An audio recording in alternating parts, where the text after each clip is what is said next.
Shalom. 2,000 years ago, thought Yaron, at this very spot, hundreds of thousands, if not millions of Jews gathered to watch and participate in the Yom Kippur service in the Beit HaMikdash. The pinnacle of the year in the Beit HaMikdash, the Yom Kippur service, saw the Kohen Gadol and his colleagues spend a day slaughtering and offering animals and begging God for forgiveness for themselves, their families, the other Kohanim, and the Jewish people. Although today there is no Beit HaMikdash, Yom Kippur is the pinnacle moment of the Jewish year. And Yaron thought as he was standing at the Kotel as of the prayers that end off with the phrase, "Next year in Jerusalem." As Yaron prayed the morning service at the Kotel on Erev Yom Kippur, he contemplated all that had to get done that day. There was food to buy, relatives to pick up, and a trip to the dry cleaners. Yaron wondered if his wife needed to light candles for Yom Kippur just like on Shabbat. Yaron recalled the Rambam's words on the importance of lighting Shabbat candles. The lighting the Shabbat candles is not a matter left to our own volition. If one desires, one may kindle it, but if one does not, one need not. That's not true. Nor is it a mitzvah that we are not obligated to fulfill. Instead, wrote Maimonides, it is an obligation. The Rambam wrote that Shabbat candles are designed to promote peace in the home. He summed up his discussion on candle lighting by writing, "Peace is great, for the entire Torah was given to bring about peace within the world."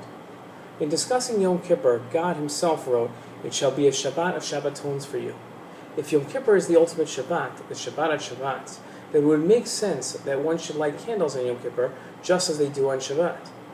Yaron quickly ran to the bookcase to read what the halacha is.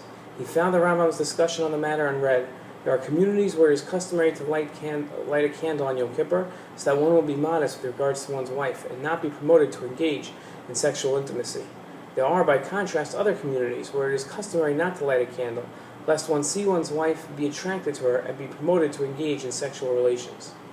In discussing this particular year, the Rambam wrote, if Yom Kippur falls on Shabbat, it is an obligation to light a candle incumbent upon the members of all communities.